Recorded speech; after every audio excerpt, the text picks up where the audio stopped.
Hi everyone! Good day! Nasa Wilhelms Resort, Farm and Resort po kami ngayon. So, Wilhelms Resort po ay dito po sa Dolores, Quezon. Ano po, marami po silang taniman ng fruit-bearing trees. And one of the fruit-bearing trees po na meron sila dito, meron sila ito po. I think familiar naman po kayo sa sa kiat-kiat. O diba? First time ko pong makita po ng kiat-kiat na tree. So ito po siya, 'di ba nakakatuwa? Oh.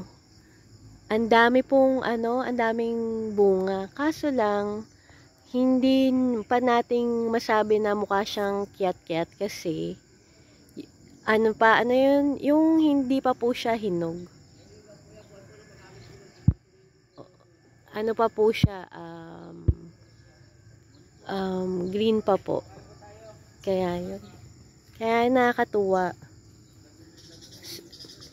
Tapos, ang nakakatuwa po dito sa farm po na to is, free po kayong, free kayong kumuha. So, nakakatuwa siguro to pag hinog na siya. Kasi, ang ganda po niyang, ang ganda po niyang pagmasdan. Kasi ang dami po niyang bunga. So, yung iba pa pong, makikita niyo po dito ay, ayan po mga dalandan. Tapos, ang kinaganda, yung sa mga guest daw po ay, pwedeng kumuha po ng, pwede pong kumuha ng mga dito, ng mga fruits, may rambutan po sila, tas dalandan.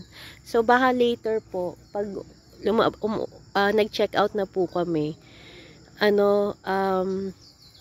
kukuha po kami ng magpipik po kami ng dalandan. Kaya yun, nakakatuwa. O, di po ba? Kiat-kiat. Diba? Ang cute po. Magpipik po kami ng dalandan at saka rambutan. Tapos later din daw, baka magbigay din po sila ng madaming buko. So, nakakatuwa yung sa mga resort na yung mga, lalo na sa mga farm resort. Tapos, ang kinaganda dito kasi is may, sa pool area. So, bago lang din po tong resort na to. So, nakakatuwa di po ba? Ano yun? Kiat-kiat. Pick nga tayo ng isa. Kasi hindi pa siya, hinog po talaga. Oops. Ayan, binuksan ko po siya. Tapos, maamoy ko na nga po talaga. Ayan, yan na siya, oh. Oo nga, ang tamis niya. Alam niyo po yung talaga. Ng kiat-kiat talaga.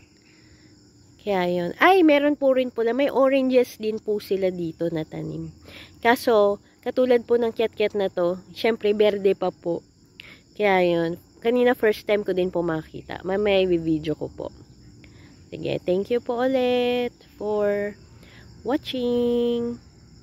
O, diba? First time to see a kiat-kiat po pala. Thank you po ulit for watching. Good day.